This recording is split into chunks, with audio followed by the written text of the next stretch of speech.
Boa noite a todos. Prazer imenso estar novamente com vocês hoje aqui para mais um encontro da leitura da Gita do Grupo GEM. E hoje nós vamos começar o primeiro capítulo. E, como toda jornada, vamos nos preparar, E preparar aqui está com a mente aberta, com a percepção aguçada, para que a Gita fale conosco, para que a Gita consiga passar todos os ensinamentos para a gente, para nós. Então, passo a palavra a você, Rubens, para que possamos dar início, então, à leitura do primeiro capítulo. Muito obrigado novamente a todos. Namastê. Então, uma vez mais, boa noite a todos. Agradeço aqui a participação de todos, porque assim, todos juntos, é claro que, como é que a gente diz? Todos juntos, nós somos mais, né? A soma, esqueci como é que fala agora. A soma das partes é maior que o todo, não lembro mais, mas é isso que eu queria dizer. Então, agradeço muito, porque acho importante. É isso mesmo, né, Fernando? É isso. Porque é muito importante a ideia do grupo, né? No budismo você fala na sangha. É claro que a ideia de fazer uma reunião assim, a ideia de trazer uma energia especial, né? O próprio Senhor Jesus dizia: onde dois ou mais se reunirem em meu nome, ali eu me farei presente, né? Então, que seja assim, que a gente entre nessa ideação. Queria dar só alguns recados antes da gente começar. Primeiro é que nós vamos fazer tudo online, né? Mas quem quiser acompanhar com o texto impresso, é claro que pode ajudar, né? O texto em português, porque online nós vamos estar trabalhando com sânscrito e inglês. Mas a gente vai traduzindo. E, como nós vimos no semestre passado, o texto que eu mais simpatizo por hora, não é sempre, mas por hora em português, é o texto do Feuerstein. Por quê? Porque ele traz os diacríticos, traz o significado de cada palavra no sânscrito e no português. Então, para te acompanhar em casa é bom. Até para acompanhar o canto, porque ele tem o diacrítico, né? Quer dizer, o diacrítico, como eu digo, é o sânscrito romanizado, com aqueles caracterezinhos também especiais que aparecem. E eu sugiro também, muito fortemente, que a gente leia nesse texto, quem o tem, a parte introdutória, porque é um estudo muitíssimo bem feito e atualizado, né, de toda essa literatura que existe em torno da Bhagavad Gita, conforme nós começamos a ver na semana passada. Quem não quiser essa tradução, por exemplo, tem também essa da Glória Adieira, né? Tem várias, muitas. Tem umas 10, pelo menos, no Brasil. Essa aqui da Glória, para o pessoal do Vedanta, né? E eu chamei atenção a ela, porque vê que são 3 volumes. Por quê? Porque a Glória já se filia àquele movimento que nós discutimos na semana passada, de entender essa Gita como dividida em 3 sessões, né? Então, cada um dos volumes trata de uma das sessões. A ideia da gente hoje, deixa eu dar o roteiro da aula não, dessa discussão que a gente vai ter toda, né? Para a gente, assim, ficar no controle desse processo. Então, a primeira coisa, a gente vai se familiarizar com algo que é muito importante e que na Índia, desde pequenininho, as crianças faziam, que é ir ouvindo o texto no original e educando o ouvido, mesmo que no início seja estranho, que depois a gente vai se familiarizando com aquelas palavras e quando eles forem sendo traduzidos, a gente vai percebendo que elas fazem parte assim dos termos técnicos da nossa doutrina. Então é bom ouvir, sem contar que isso tem uma energia e é quase como se fosse uma invocação. É mais ou menos como fez o Vanildo de início, né? Entoar a Bhagavad Gita tem esse poder. Então a gente começa declamando em sânscrito, cada capítulo, vamos dizer que leva em média 10 minutos, uma declamação em sânscrito. Eu vou compartilhar a tela para que a gente possa ir lendo, já com os diacríticos. A gente vai ouvindo, vai olhando a tela, já vai se familiarizando, vai mais ou menos acompanhando assim a sequência. Depois que a gente lê em sânscrito, eu vou pedir para alguém me ajudar e fazer a leitura completa, para ter certeza que nós vamos ser muito eficientes e eficazes nesse ano, né? Do primeiro capítulo. Então, isso vai levar mais ou menos uns 15 minutos. Aí, isso feito, aí a gente começa, de fato, a leitura verso a verso, discutindo as principais palavras que aparecem no texto. E eu pensei, talvez a gente não consiga hoje ainda concluir, porque esse trabalho deve levar em torno de, dependendo do ritmo que a gente for, de 45 minutos até quase 1 hora. Então, essa é a programação para hoje. Tá certo? E alguém quer falar alguma coisa? Tem alguma observação? Você falou 10, 15 mais 45, é isso? É 10 mais 15 mais 45. Pelo menos. Tem mais algumas coisinhas assim que eu não computei, mas que vão aparecer. Mas é mais ou menos isso. Mas assim, se a gente não conseguir, a gente para, não tem problema, né? E se a gente cansar também, não tem problema isso assim. Só me avisem se por acaso tiver qualquer problema no som.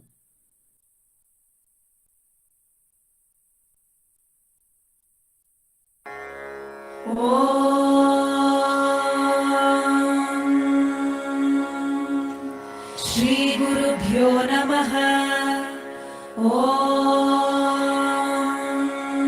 Shri Paramatmane Namaha.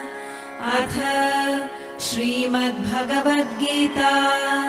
Atha Prathamodhyayah.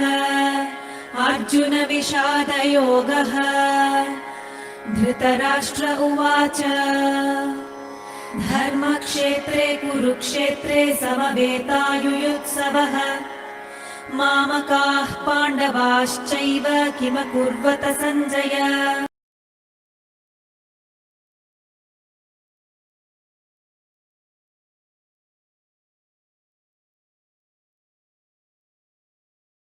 ॐ तत्सदिति श्रीमद्भगवद्गीतासु उपनिषत्सु ब्रह्मविद्यायां योगशास्त्रे श्रीकृष्णार्जुनसंवादे अर्जुनविषादयोगो नाम प्रथमोऽध्यायः.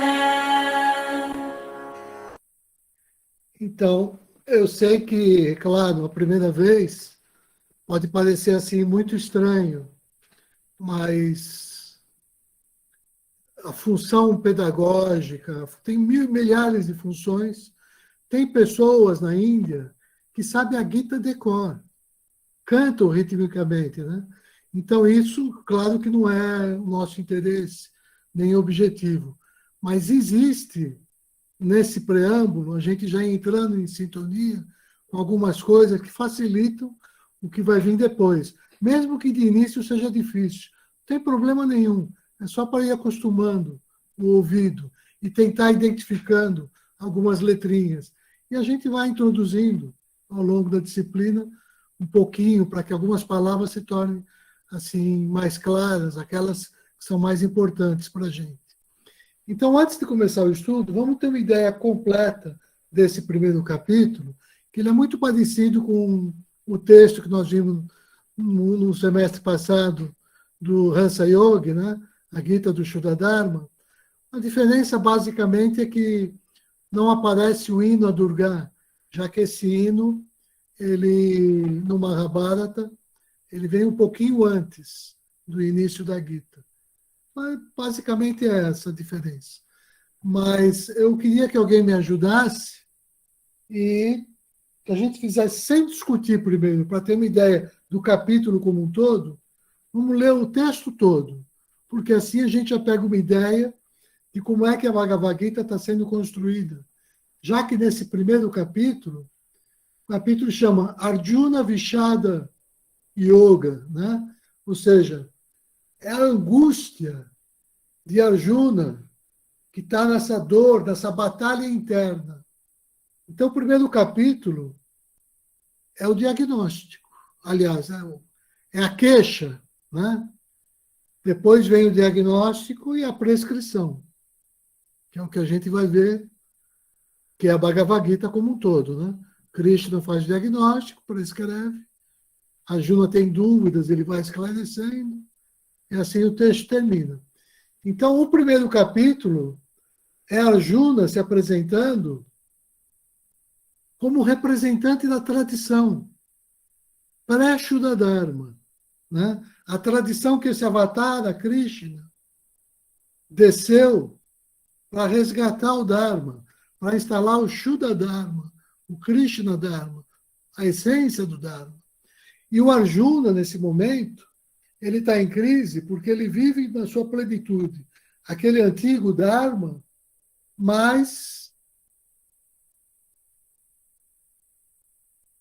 aquele que ele aprendeu dos seus mestres da época não dá conta de enfrentar essa questão que ele está vivendo agora. Daí a sua crise. E daí a oportunidade e ocasião do Krishna, né, de usar esse receptáculo, né, que é como se fosse que estivesse pedindo. Então, naturalmente, né, quando existe um campo mental favorável, o conceito, a força, se instala. Então, esse é o processo de descenso do Shuddha-dharma, por intermédio de Krishna, na medida em que existia a fome espiritual de Arjuna, para que acontecesse a atualização da religiosidade indiana para se inaugurar a espiritualidade universal. Então, Arjuna ainda reflete dentro da religiosidade indiana. E o Krishna vai fazer a revelação da espiritualidade. Então, eu ia pedir que alguém me ajudasse e fizesse a leitura, de preferência quem tem o Florenstein, que eu gosto do texto do Florenstein. Tem alguns probleminhas, como todas as traduções têm, mas ela é bem fluente, dá para a gente entender. Vanildo tem o texto? Alguém, outra pessoa? Não sei. Eu tenho o texto aqui. Alguém mais tem? Eu estou sem aqui no momento. Então, vou ler, então. Vai. Senão eu dividiria com alguém aqui para ler. Você que lê em português, obviamente, né? Claro. Ainda bem. Vamos lá, então. Bom, capítulo 1, o Yoga do desalento de Arjuna. O rei cego, Dhritarashtra, disse: no campo do Dharma, o campo dos Kurus, meus homens e os 5 filhos de Pandu estavam reunidos, ansiosos para lutar. Que fizeram eles, Sanjaya?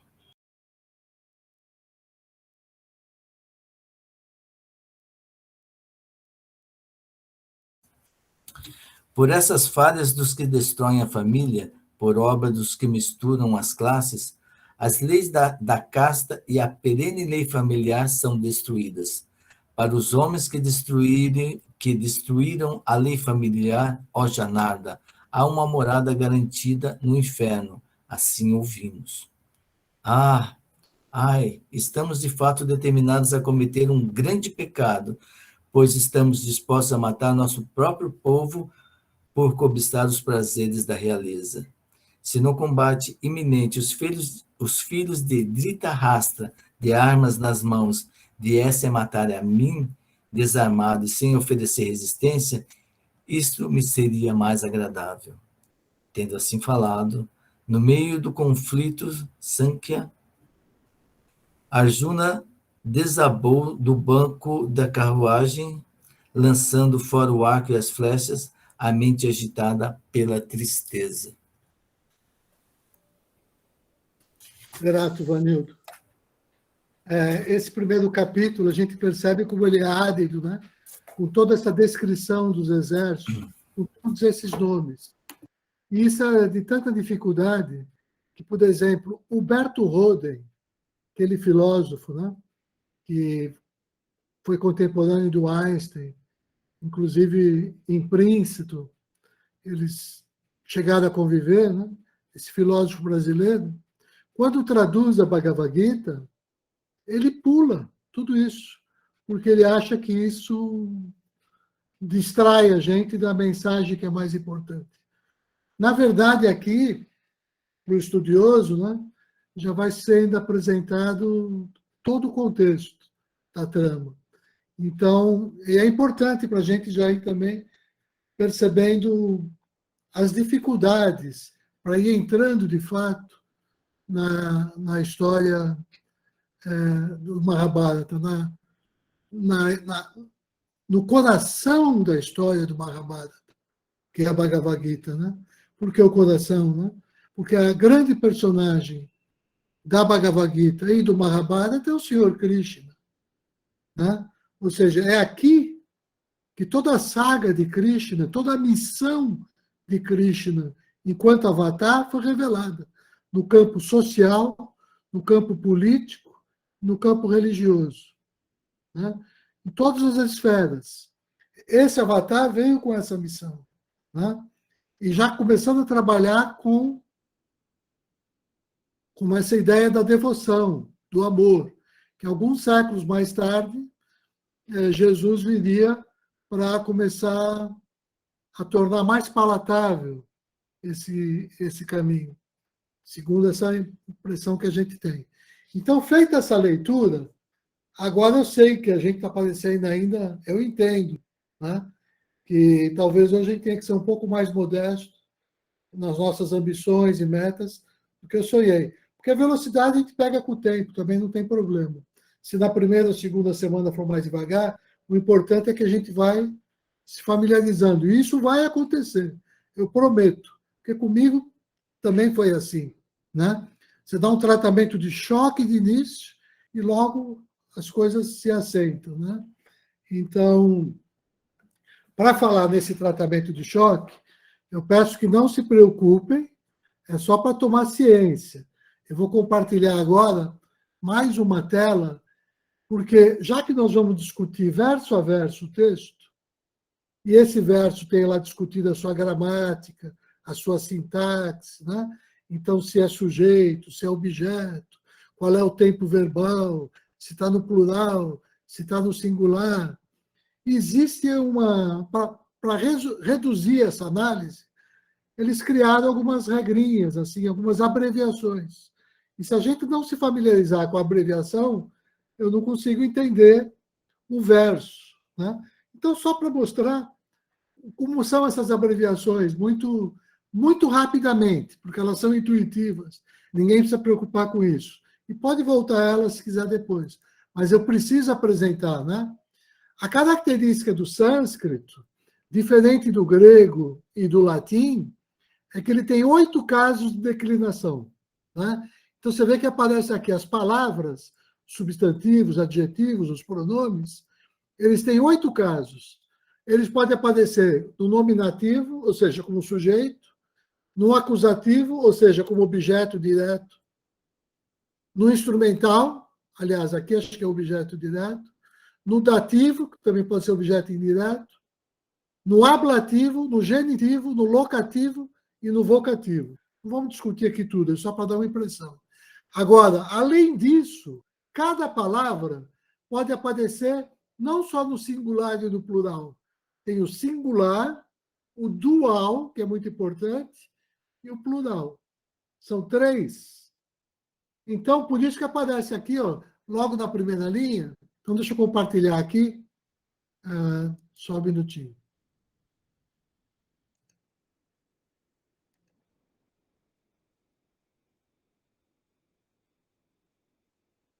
Pronto. Dá para ler? Se puder aumentar um pouquinho, Rubens. Deixa eu ver se eu consigo aumentar aqui, peraí.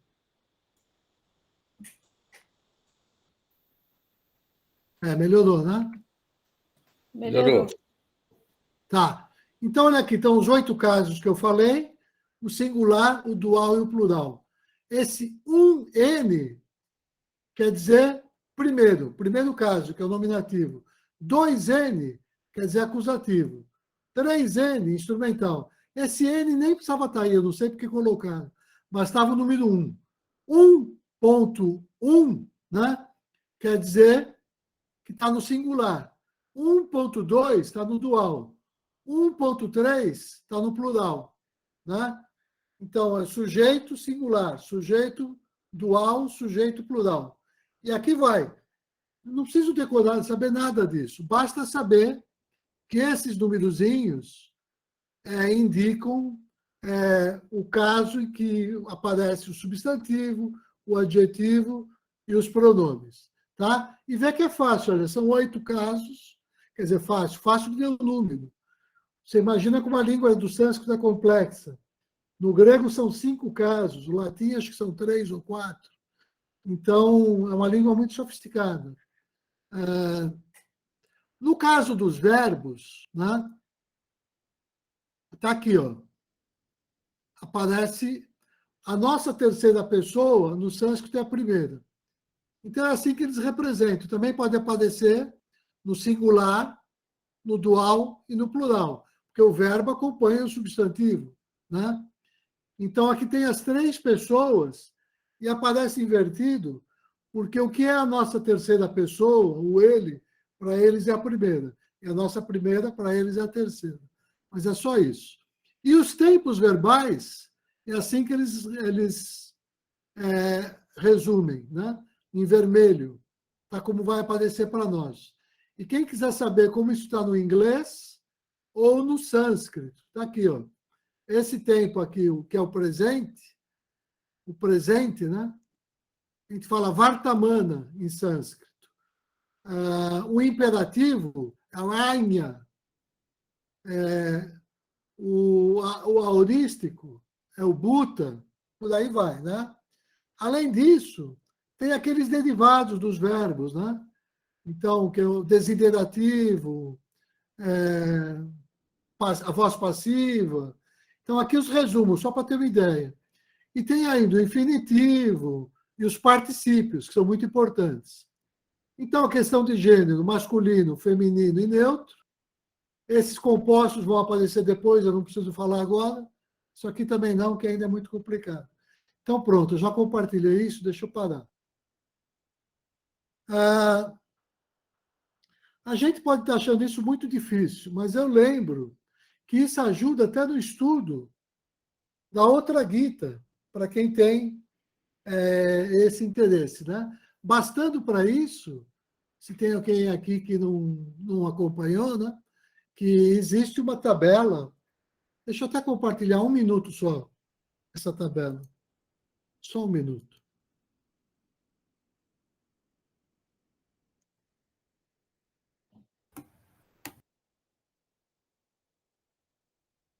Então, essa tabela de equivalência entre as 2 Gitas.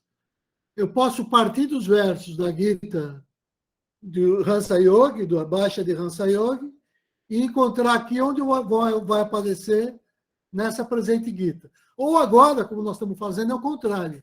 Eu posso pegar o verso nessa Gita e ver a qual verso corresponde na outra Gita.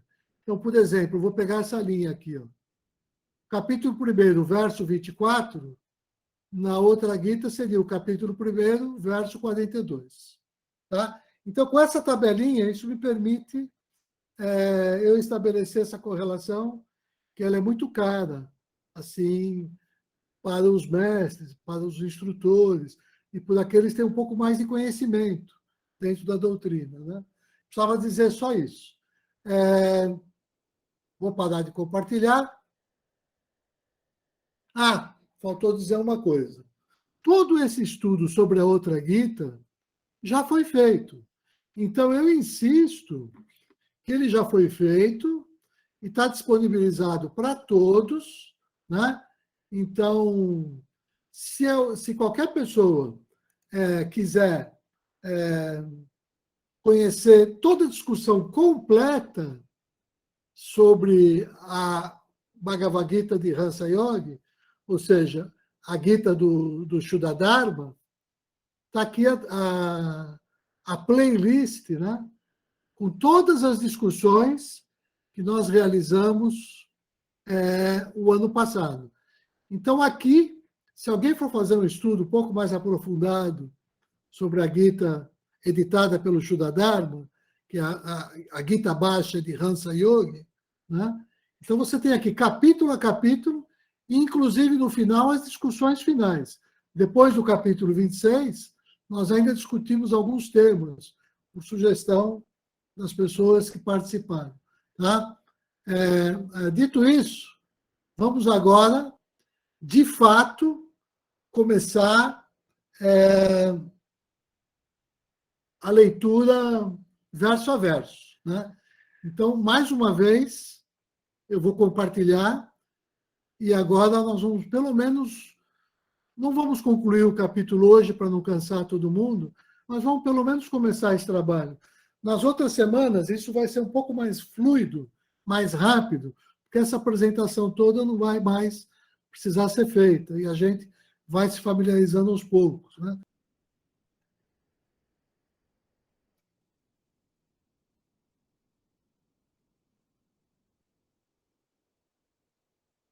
O tamanho está bom?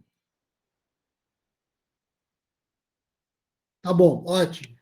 Então, ó, Ata Pratamo Adhyayaha, Arjuna Vichada Yogaha. Agora, o primeiro capítulo, o yoga dessa angústia de Arjuna. Né? Então, como nós vamos fazer isso? Agora que nós vamos iniciar a nossa educação da escuta. Nós vamos aprender a desenvolver a escuta do texto, que vai nos aproximar também do sentido de sagrado do texto. Como é que a gente faz isso? A gente faz isso em 4 etapas. Primeira coisa, vamos ouvir agora o verso para a gente ir se familiarizando com os diacríticos, com isso aqui. Ó. O verso vai dizer isso. Eu vou ler primeiro sozinho e depois a gente vai ler como é que está dito aqui. Ó. Então está aqui, ó. Dhritarashtra Uvacha. O C é Cha na transliteração. Então, Dhritarashtra disse, né? Dharma kshetre kuru kshetre samaveta yuyutsavaha. Mamakaha pandavas shaivakim akurvata sanjaya. Né? Esse é o primeiro verso da Gita. Ó, parece que nós não estamos aprendendo nada, mas a gente está aprendendo a pronúncia de algumas palavras e já estamos nos familiarizando com os diacríticos. Olha, esse S com o pontinho embaixo tem esse som que é como se eu levasse a língua no céu da boca. Ksh, kshetre. Se eu quisesse aqui, eu também não pronuncio bem. Mas seria assim. E aqui, ó, o vacha, como eu tinha dito, né? Esse C tem som de cha. TSH, né? O vacha. Então, agora, vamos ver como é que, de fato, se declama esse verso por um especialista, provavelmente um pandit ou um swami, ou seja, alguma autoridade espiritual e religiosa nessa escritura sagrada. Dharmakshetre kurukshetre samaveta Mamaka Pandavasthaiva Kimakurvata Sanjaya. já dá para a gente começar a acompanhar, né? Quando ele vai dizendo onde que estão aparecendo as palavrinhas aqui. Feito isso, eu vou agora dar a tradução do verso, seguindo o Feuerstein, né? Então, esse verso está dizendo o seguinte, ó, no campo do Dharma, o campo dos Kurus, meus homens e os 5 filhos de Pandu, meus filhos, né? Ele falou meus homens, mas meus filhos, acho. E os 5 filhos de Pandu estavam reunidos, ansiosos para lutar. Que fizeram eles, Sanjaya? E Sanjaya não é como ele disse lá no texto, Sanjaya é um serviçal, né? Ele é o quadrigueiro do rei cego. Então, ele não é assim de um cargo elevado, pelo contrário. E aí o caráter revolucionário do texto, onde você inverte algumas regras, porque é o servo que, com a visão iluminada, dá uma aula para o rei, né? Sanjaya é um ser de luz. Então, vamos fazer a análise do verso. Vamos entender a gramática aqui, só para entender. Ó.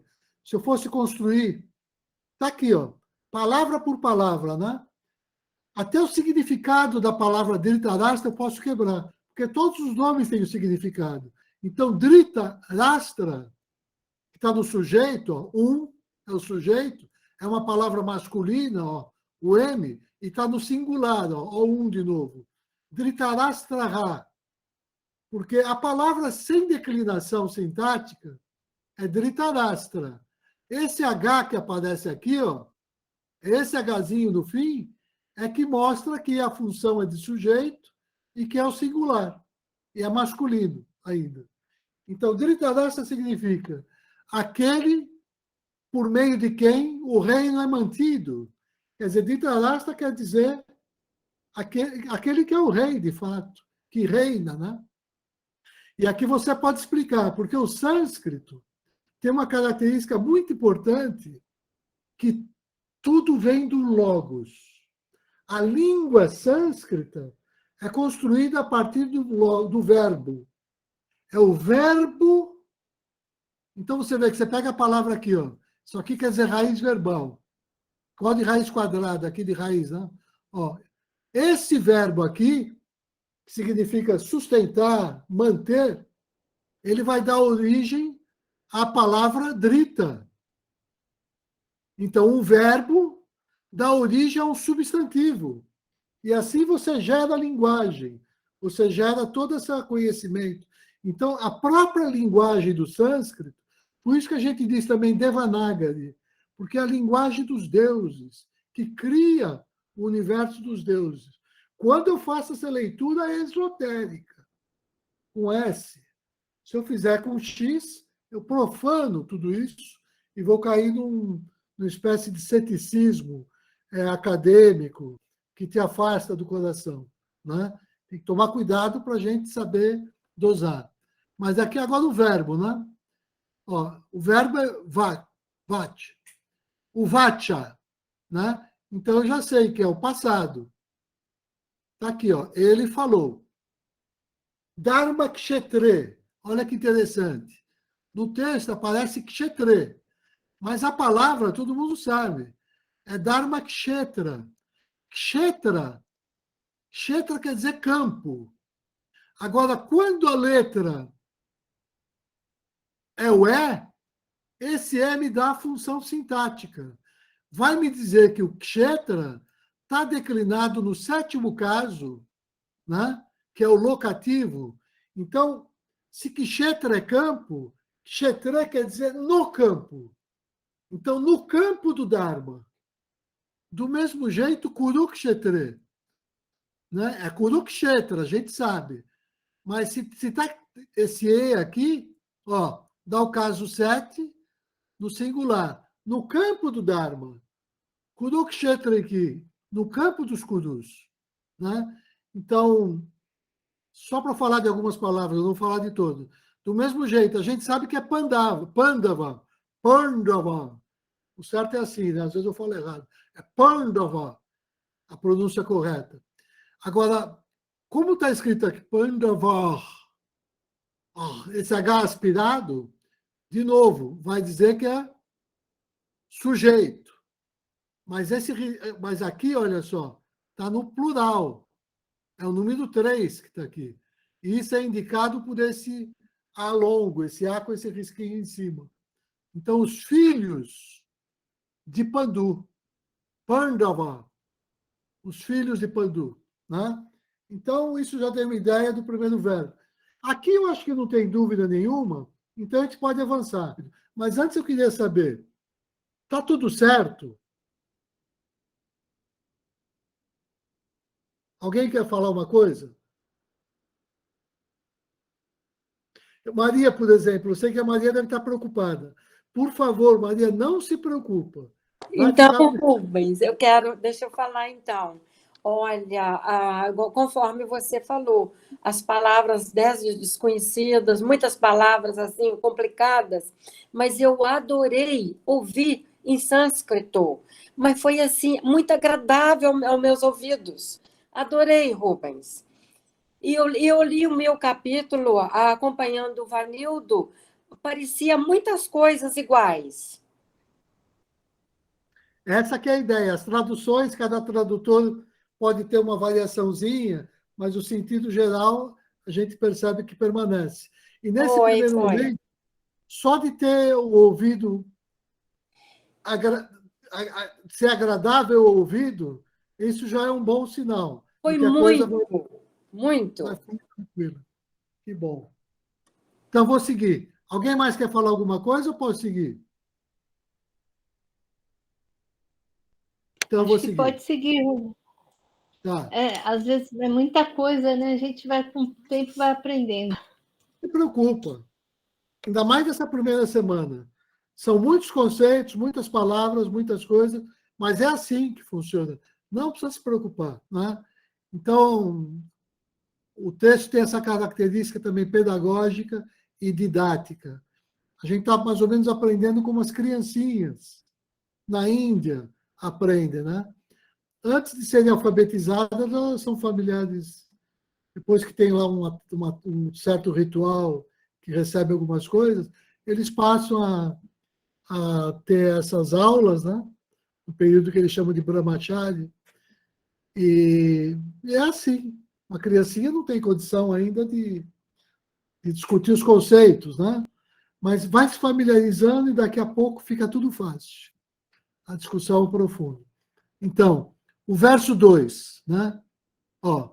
Sanjaya, nós já estamos aprendendo a pronúncia, não é? É DJ. Sanjaya Uvacha.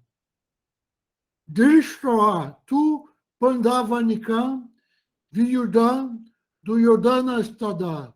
Acharya Upashangamya Rajavachana Abraviti. Vamos ver como diz aqui o... Sanjaya Uvacha Drishva tu Pandavanikam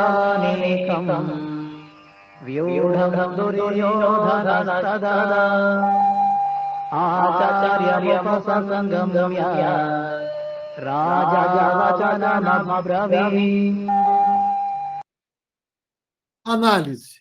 Vamos direto para a gramática. Né? Então, Sanjaya, Jaya, todo mundo, essa palavrinha a gente já está familiarizado com ela. Né? Quer dizer vitória. Sanjaya é aquele que tem a vitória completa, esse prefixo aqui. E é o nome do servo, do rei cego. Né? Sanjaya, está aqui. Vem daí. E se eu quiser saber a origem verbal, vem de Ji, que é conquistar. Né? Então, Sanjaya, Uvacha, isso aqui a gente já está familiarizado. Ele falou, Drishtva, é o verbo ser. E a gente sabe, né? Porque quantas palavrinhas que nós já vimos que derivam daí? É o verbo ver, desculpa. Né? Então, depois, vendo, né? Vendo. Aqui, Duryodhana. De novo, a palavra é Duryodhana. esse Ra quer dizer que ele está como sujeito. Então, significa Duryodhana, né? Ó, esse prefixo dur quer dizer difícil. Yodhana vem do verbo yud, que é lutar. É aquele contra quem é difícil lutar, ou seja, Duryodhana é um adversário terrível. É o próprio nome dele, né? Então, Raja. Vou pegar aqui embaixo agora para a gente não... Raja, né? Raja a gente sabe, né? Porque quer dizer rei, né? Essa palavrinha Raja é muito comum. Tem os Maharaj, né? Vem na mesma ideia. Então, Raja. E Abravit, que é o verbo no imperfeito. Sinônimo de Uvacha. Ele falou, para variar, né? Então, a tradução do verso 2 vendo as tropas dos filhos de Pandu alinhadas, o príncipe Duryodhana, dos Kauravas, abordou o seu preceptor Drona e falou estas palavras, né? Então, esse foi o verso 2. Verso 3.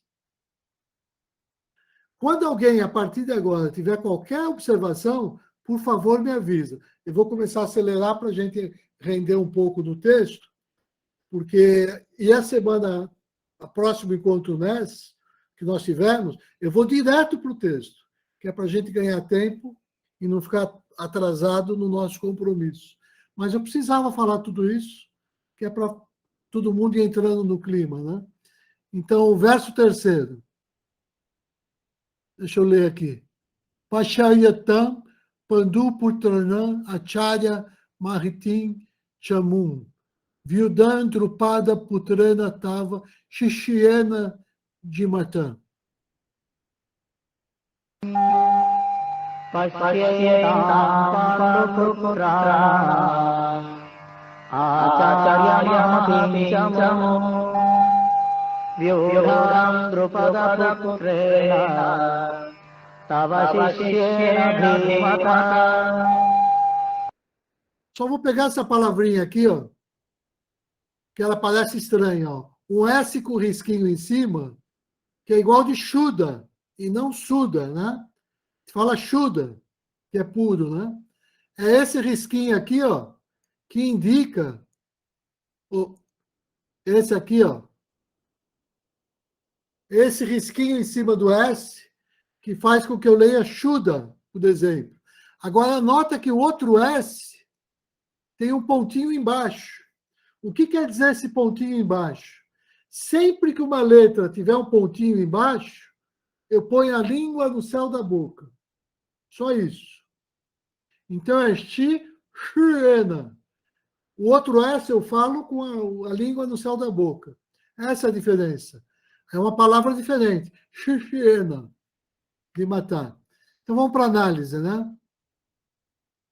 Comentário não, é muito pesado para agora. Análise só, né? Então, gramática, ó. O verbo pasha, né? É esse verbo irregular que está no imperativo. Ou seja, você tem que ver, você deve ver, ou veja, né? Veja, né?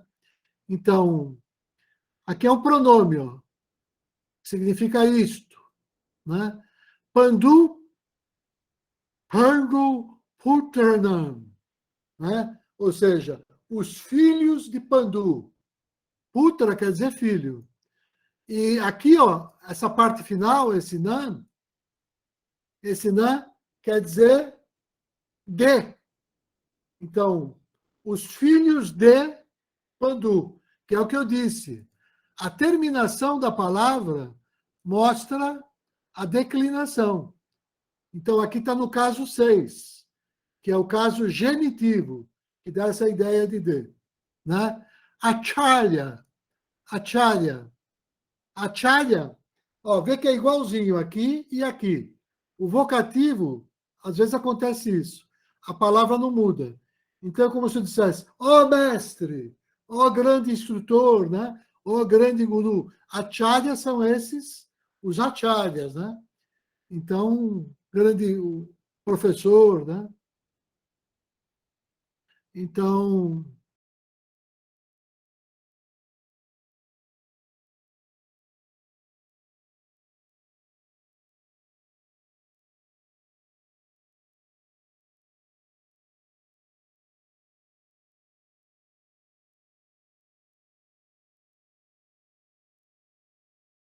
olha, esse verso 10, onde é que está o problema dele? Essa palavrinha aqui, ó. Pariaptam. Que ela quer dizer duas coisas aparentemente opostas. De um lado, ela quer dizer limitada, mas também quer dizer suficiente. Né? Então, quando ele traduz o verso 10, ele diz: ilimitadas são essas nossas forças comandadas por Bhishma, mas aquelas forças deles comandadas por Bhima parecem limitadas. Né? Deixa eu ver aqui na sintaxe, como é que ele colocou. Ó, aquela protegida por Bhishma, Bhishma Bhiksha, tá? Parece apalyaptam, ilimitadas. Né? E essa outra parece limitada. Ou seja, e essas duas palavras, elas geram uma certa confusão. Eu não vou entrar no detalhe, que é muito complicado para nós. Mas as várias guitas aqui, umas tendem a construir o verso como está aqui, que eu prefiro, e outras fazem o contrário. O que está dizendo aqui? Aqui está dizendo, ó, que o Bhishma está se gabando, todo vaidoso, que ele tem 11 exércitos do lado dele, e ele acha que ele vai vencer os Pandavas de um jeito fácil.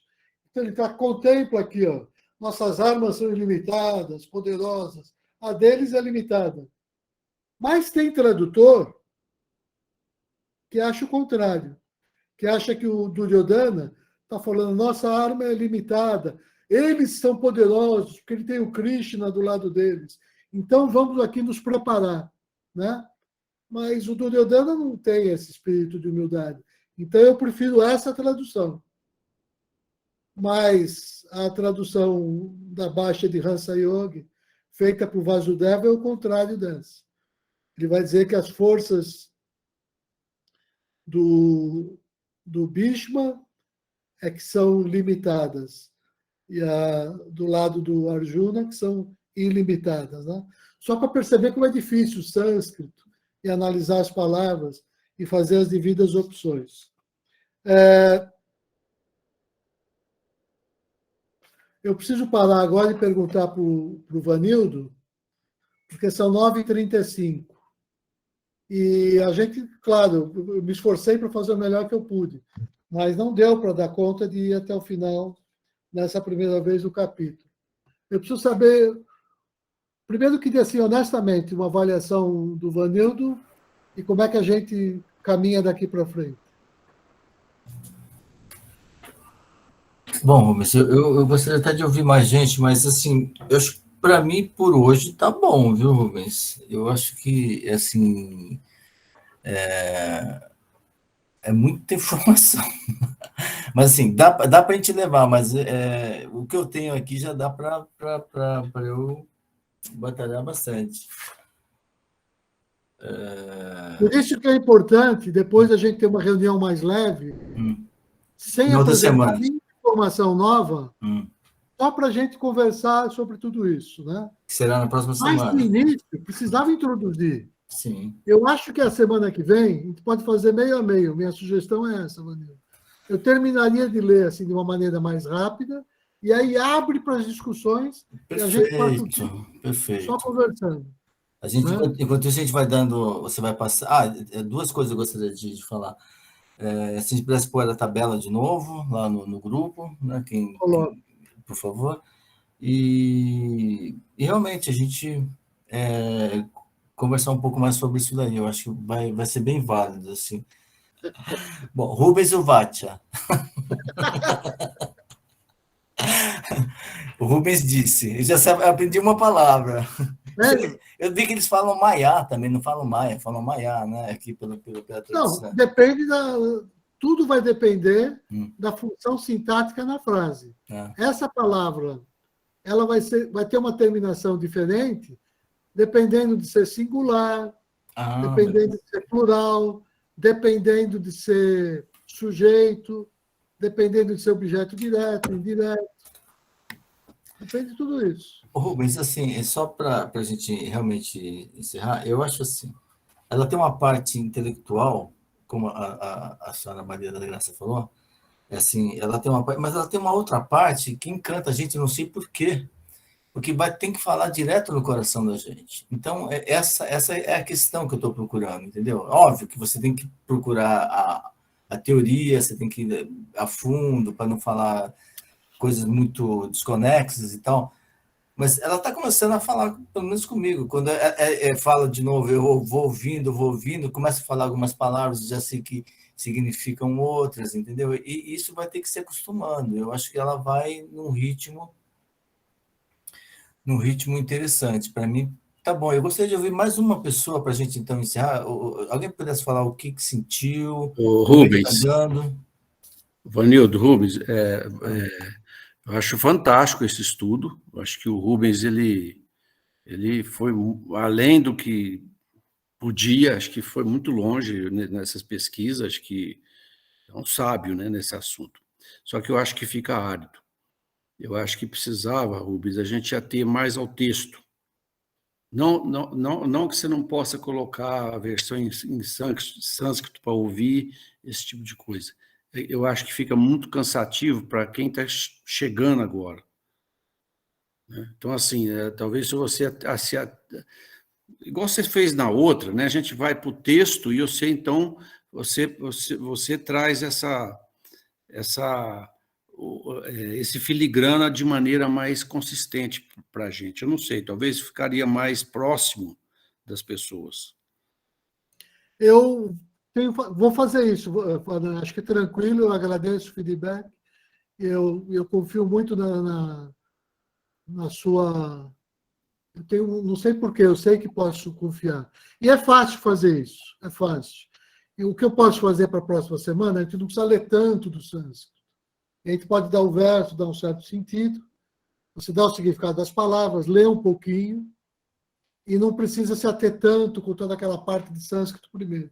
Eu fiz aquilo para a gente ir treinando. Sim. Depois pode ficar até de casa, como disciplina. Pessoal, escuta de manhã, uma vez depois da tua prática, o capítulo 1º em sânscrito, só para ir ouvindo aquilo. Né? Aí depois, quando chegar aqui, eu vou escolher 2, 3 versos, e aí a gente trabalha aqueles versos, por exemplo, e lê o capítulo. E aí devagarzinho vai entrando. Então, assim, a gente vai amenizando um pouco. E depois vai caminhando com a turma, né? Porque a ideia é caminhar junto, né? E a Cássia está levantando a mão, Vanildo. Vou passar... Pois não, Cássia. Não, Rubens, não, é porque eu também acho, eu concordo com o Fanan, sabe por quê?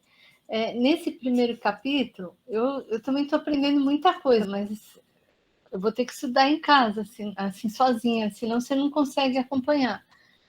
Mas porque esse primeiro capítulo ele vai apresentando todos os que estão participando da batalha. Mas vai chegar um ponto em que os versos vão ficar mais filosóficos, assim, mais... Você vai ter que discutir os versos de cada verso. E aí, se você se ater muito ao sânscrito, não vai dar para a gente fazer essa discussão do contexto do texto mesmo, né?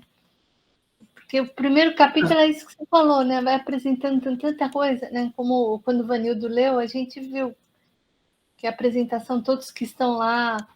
Mas, por exemplo, eu gosto, porque eu ficava em dúvida. É Drôpade ou Dropada? O Drupada é o pai, né? A Drôpade é a filha. Então, a gente vai aprendendo também. E eu gostei de ouvir, como a Maria falou, soa muito bom, muito bem para a gente, né? Vai entrando, é igual uma poesia mesmo, um canto.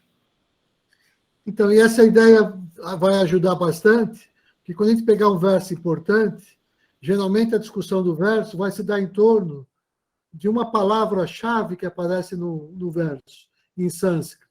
Aí a gente vai e estuda ela. Por exemplo, aparece a palavra Shreyas.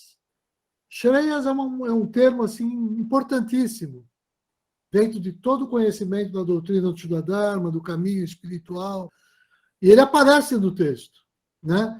Mas não aparece, ele não é visível, porque ele é traduzido e as pessoas nem se dão conta da importância que esse termo tem na disciplina espiritual.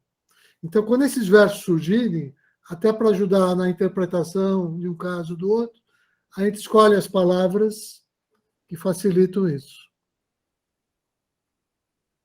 Pronto. Bom, boa noite a todos. Na realidade, para mim é complexo, né, o sânscrito, porque nem o português eu sei falar direito. Mas vamos lá, né? Eu tenho aqui em mãos um Bhagavad Gita, disse o Bhagavad Gita como ele é, né, do A.C. Bhakti Vedanta Swami Prabhupada. E tem o outro Bhagavad Gita, que esse livrinho aqui me acompanha, eu diria que uns 40 anos. Eu acho fantástico esse livro do Humberto Holden, esse filósofo brasileiro. Então, esse daqui é fantástico. Esse livrinho está todo amassadinho. Isso aqui, quando eu comecei a ler esse livro, eu viajava para o sítio até de ônibus, ia lendo esse livro, e para mim parece que falava comigo da viagem toda até chegar no sítio. E para voltar também ele me acompanhava. Então, eu acho assim, o sânscrito, para mim, principalmente no começo, eu também concordo, ele é muito gostoso de ouvir, é como se fosse um mantra ali, agradável, né, o som. Agora, entender de fato o que significa cada palavra, né? Eu acho que pode ser que vou precisar de uma iniciação para chegar lá, né? Mas vou fazer todos os esforços, valeu a pena, eu gostei de ouvir o Rubens, essa explicação todas, né? Então, valeu. Para mim, eu acho que vou fazer um esforço para acompanhar e vai ser muito agradável, sim. Então, é isso que eu gostaria de dizer. Agradeço as suas palavras, senhor Dípio. Só retornando, vou passar a palavra ao Vanildo, mas queria dizer isso. Eu tenho um carinho muito especial para o Humberto Holden, porque ele foi meu professor, né? Eu estudei com ele ali na rua, eu esqueci o nome, em frente à igreja onde eu me casei, até a Nossa Senhora, como é que Nossa Senhora de Fátima, né, cara? Ele morava em frente à igreja. Nossa Senhora de Fátima. Ele morava em frente à igreja. E eu fiz alguns cursos com ele, né? E eu comprei esse livrinho nessa época também. É um livro fantástico, é isso mesmo. Aliás, não só esse, aquela filosofia universica dele, né? Tem obras fabulosas lá. Eu sou um admirador também dele. Sr. Fernando, por favor. Boa noite. Bem, a gente tem mania de professor, né, Rubens? Essa coisa é fogo. Caça também aí. Então, geralmente, assim, o aluno tem que ter o conteúdo na mão dele. Então, assim, eu não tenho guita aqui, né? Então, eu não sei, eu não quero também dar trabalho para o Rubens, né? Porque eu sei da vida dele, da complicação tudo aí, Rubens. Mas, por exemplo, se esse texto que, como o Vanildo bem falou, a gente vai para os versos, não vai por capítulo, né? Então, paramos no verso tal, na outra semana começa aquele outro verso. Não esquece o capítulo, né? Vamos pelos versos, que é mais fácil. E você também não tem que se preocupar com o tempo, porque o tempo quem vai dar é o nosso ritmo, né? O ritmo nosso é que é o tempo. Só deu para falar um verso hoje, maravilhoso. Todo mundo participou no verso, a ideia é essa, é melhor falar um verso não participando do que 10 versos e ninguém participar, né? E, então, se esse verso, ou pelo menos uns 5 versos, tivesse como, como tem lá no esquema lá do FRJ, está tudo lá no AVA, enfim. Ó, gente, os versos estão aqui, nós vamos falar nisso aqui. A tradução, eu acho valiosíssima, mas do sânscrito para o português. Como aluno, eu preciso tá na minha mão aquilo que o professor está falando, para me acompanhar. E se a gente tiver isso antes, para mim seria melhor ainda. Por quê? Porque aí a gente teria como ler antes, e até, como a Cássia falou, daqui a pouco vai começar a parte mais filosófica e tal, aí a gente tem como interagir mais, conversar mais. Eu lembro do estudo do Gita que eu fui na sua casa, eu adorei, encantado, porque eu comecei ali a fazer comparação com o Evangelho, que Jesus trouxe e tal. Eu falei, gente, é a mesma coisa isso aqui que Jesus falou, né? Mas isso a gente tendo previamente, quer dizer, então, seria uma ideia aí, meu amigo. Mas, de qualquer forma, eu ia depois ligar para o Rubens, eu ia conversar com ele, porque ele sabe que eu converso duas dicas nisso aí. Se Varildo não mandasse eu falar, eu ia depois conversar com ele sobre isso. Não tem jeito. Fernando, eu tenho que me desculpar com você e com as pessoas que estão chegando agora, né? Mas é porque no período passado nós trabalhamos também com esse texto que faz a tradução do sânscrito para o português, como você quer, né? Agora, a ideia de fazer a discussão aqui online, usando um pouco do inglês, é porque aqui está bem mais sofisticado, bem mais completo. Mas esse texto aqui, ele traz a tradução. Ele só não vai trazer, a única coisa que ele não traz é a análise gramatical e análise sintática. Ele não faz a análise, ele traduz, mas ele não fala por que ele traduziu, de que jeito. E aqui nesse texto que eu tenho online, você mata a cobra e mostra o pau. Ou seja, se a pessoa achar, não, porque a pessoa às vezes tem uma série de argumentos para dizer que a tradução não é aquela, aí você diz, olha, está aqui, é o nominativo, é o plural, e é assim. Agora, essa palavra pode ser traduzida em vários sentidos, aí é outra coisa. Porque toda palavra tem um sentido mais místico e um sentido oculto e um sentido mais imediato.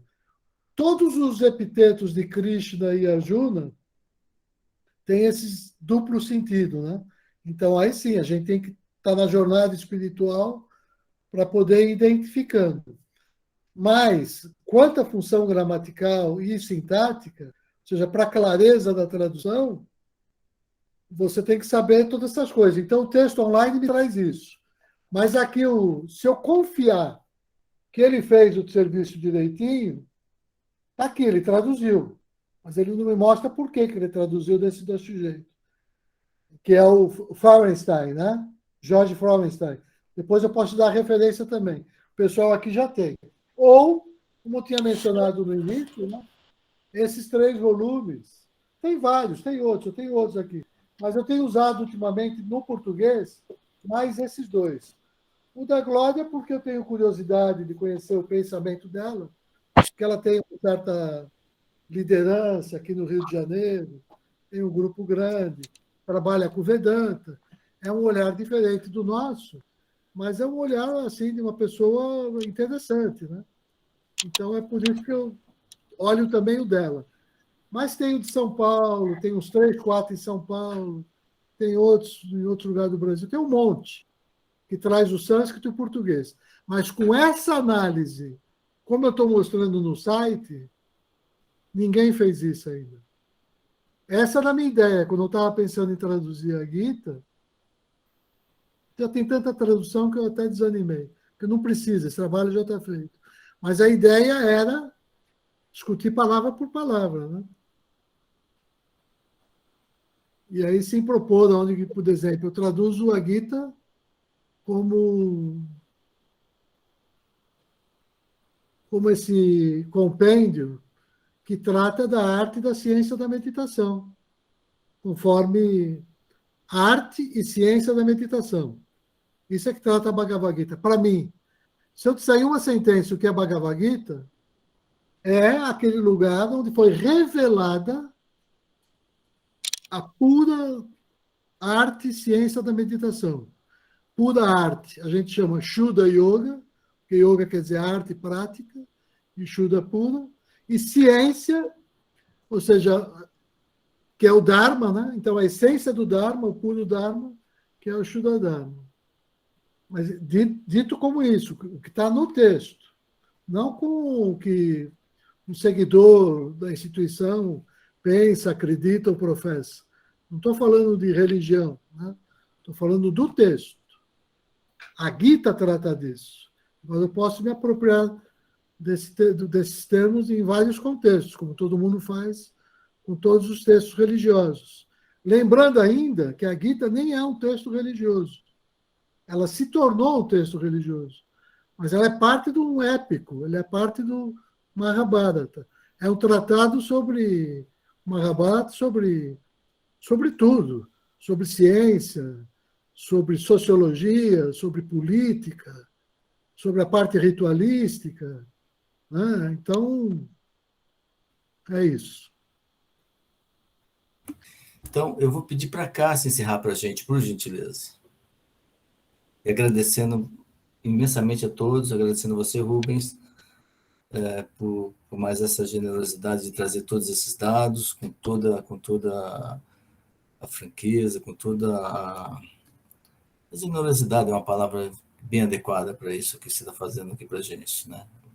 Você tem esse conhecimento e generosamente você distribui, e a gente tem que fazer um esforço sobrenatural para tentar entender um pouco do que você está falando. A sua parte você faz e a gente tem que tentar fazer a nossa parte aqui da melhor forma possível para que todo mundo possa crescer junto. Essa é a ideia do grupo e de quem assistir futuramente esse vídeo. Muito agradecido a todos, muito obrigado mesmo, e vamos firme aqui, andando mais um passinho, mais um degrau. Cássia, muito obrigado. Boa noite. Namastê. Boa noite. Então, eu gostaria de agradecer a todos pela presença, falar que é muito bom estar aqui juntos, porque a gente está, cada um do seu jeito, né, caminhando pelo mesmo ideal, uma sociedade mais justa, igualitária e pânico. Eu acho que, às vezes, é tão importante esses encontros, principalmente nessa fase que nós estamos vivendo, e eu só tenho a agradecer a todos que estão aqui, porque a gente aprende a partir da experiência de cada um. Então, eu desejo muita paz, muita harmonia e saúde a todos. Então, com as mãos juntas em frente ao coração, eu pediria que todos nós recitássemos o Pranava, o Om.